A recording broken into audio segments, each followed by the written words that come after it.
Do adults really know things like a president can only serve 2 terms? How much do they really remember from school? We've created a survey to help answer that question using Google Forms. So first, let's analyze what we expected to happen from the survey. We both agreed that our participants would answer either 50% or less of our questions correctly.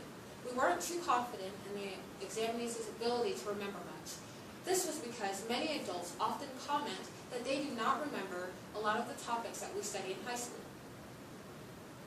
The survey here, it has 20 questions and it is multiple choice. So first, let's look at who we actually did survey. We surveyed 2 of my family members, 2 Locust Grove High School teachers, and 1 of Elaine's family members. So now let's look at the trends that we actually noticed as we analyzed the project.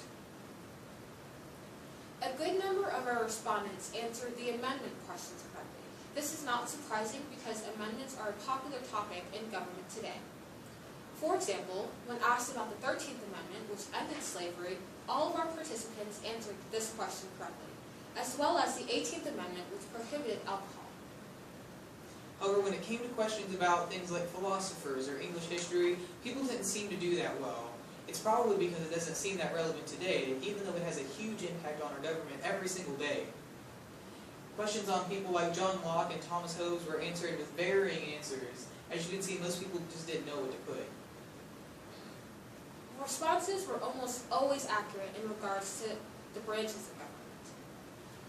And one question, when the examinees were asked about the branches of government, they got all of these questions correct. However, there was a discrepancy in the answers when asked about the role of government branches.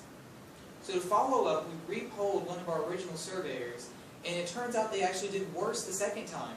They found out they didn't make a very high score, so they probably tried to change some answers and get a higher score, but they ultimately lowered their score down to a 40. Ultimately, when we revisited our hypothesis, we realized that we were wrong. All of our examinees answered 50% or higher on the survey. So to close, it would seem that adults really do recall a fair amount of information on early government, but all of us could stand to learn a little bit more about American government, because if we don't learn from it, aren't we doomed to repeat it?